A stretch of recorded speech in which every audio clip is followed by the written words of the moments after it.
We start with our breaking news story in Bangladesh, where at least 19 people have been killed when an Air Force training jet lost control and crashed into a school compound in Dhaka.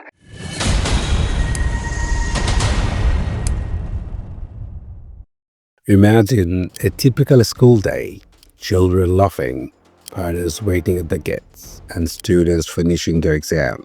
Now, picture that moment shattered by a deafening explosion, a military jet plummeting from the sky, and a school turned into a scene of unimaginable tragedy. This is the story of the Milestone College plane crash in Dhaka, Bangladesh. On July 21st, 2025, at approximately 1:06 p.m. local time, a Bangladesh Air Force F-7 BGI training jet took off from the AK Country Carrier base in Dhaka's Kurmutula neighborhood.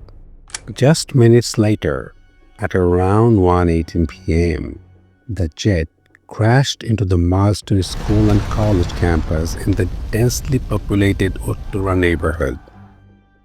It was a Monday afternoon, a time when students were attending classes, taking tests, or preparing to head home.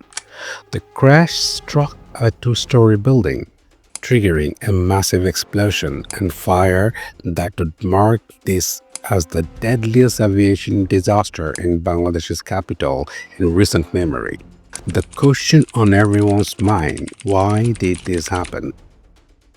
According to Bangladesh Air Force, the F-7 BGI, a Chinese-made based on the Soviet MiG-21 design, suffered a mechanical failure shortly after takeoff. This was no ordinary flight.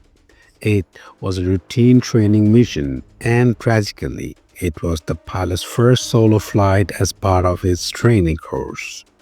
The pilot, Flight Lieutenant Mohammad Tawqir Islam, made a heroic effort to steer the malfunctioning jet away from densely populated areas to minimize civilian casualties. Despite his effort, the jet slammed into the Milestone School and College, creating a gaping hole in the building and ignited a fire fueled by jet fuel. The F-7 BGI, part of Bangladesh's fleet since 2013, was built as an advanced multi-role fighter jet. However, questions have since arisen about the safety and maintenance of this aging aircraft. Students and protesters later demanded the Air Force retire outdated and unsafe training jets, pointing to a previous F-7 crash in 2008 that killed its pilot. An investigation committee was formed to probe the exact cause of the mechanical failure, but as of now, the full details remain under scrutiny. The aftermath was nothing short of heartbreaking. The crash claimed at least 31 lives, including 25 children, 2 teachers, and the pilot. Among the victims were young students, some as young as 9, who were in classrooms or leaving school when the jet struck. Over 170 people were injured, many suffering severe burns from jet fuel. Hospitals like National Institute of Burn and Plastic Surgery and Dhaka Medical College Hospital were overwhelmed, with most of the injured being children aged 10 to 15, at least remained in critical condition, and some bodies were so severely burned that DNA testing was needed for identification. Footage from the scene showed thick black smoke and raging flames as firefighters battled to extinguish the blaze. Emergency service, including the Army, Air Force, and local police, worked tirelessly using helicopters, ambulance, and even rickshaws to transport the injured volunteers lined up to donate blood.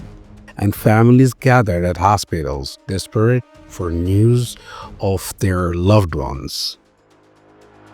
One father, Shabnul, was seen cradling his grief, searching for his missing daughter. A year 10 student, Farhan Hassan, encountered the horror of watching his best friend die before his eye as the burning jet hit the building. The tragedy sparked outrage and grief. On July 22nd, hundreds of students protested outside the crash site, demanding accountability, accurate death tolls, compensation for victims' families, and an end to training flights with outdated aircraft. Police used tear gas to disperse the crowd, injuring about 80 students.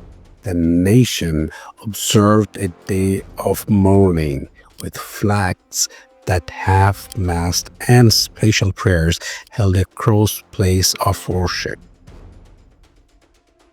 To understand the full impact, we need to look at the context. Bangladesh in 2025 was a nation in transition.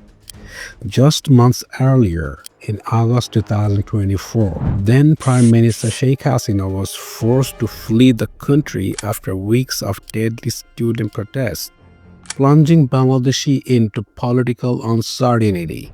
An interim government led by Nobel laureate Muhammad Yunus took over, promising elections in 2026. This backup of unrest amplified of shock of the crash as the nation was already grappling with instability. Milestone School and College, a private institution with around 2,000 students from kindergarten to high school, was a beacon of education in Dhaka, Uttara's neighborhood. Known for its focus on extracurricular activities and career counseling, it was a place where students like a 16-year-old Rafika Taha dreamed of bright futures. Parents waited at the gates, unaware of the tragedy about to unfold. The crash turned into a place of learning into what one student called a death trap, leaving a community shattered. Interim leader Muhammad Yunus called the loss irreparable, urging hospitals to prioritize treatment and establishing an emergency hotline for victims' families. Blood donation camps sprang up, and condolences poured in from leaders like Indian Prime Minister Narendra Modi and Pakistani Prime Minister Shehbaz Sharif.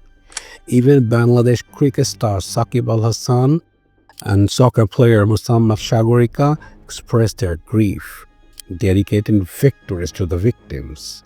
The crash, coming just a week after a devastating airplane crash in India, underscored the regions of vulnerability to aviation disasters.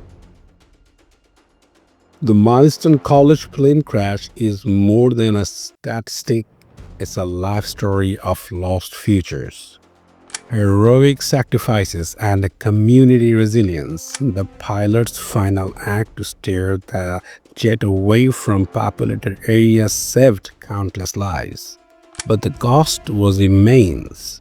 As Bangladesh mourns, cautious linger, how can such tragedies be prevented? Will the affected families find justice and healing? This disaster reminds us of the fragility of life and the strength it takes to rebuild. If this story moved you, share it to honor the victims and raise awareness. Let's keep their memory alive and push for a safer tomorrow.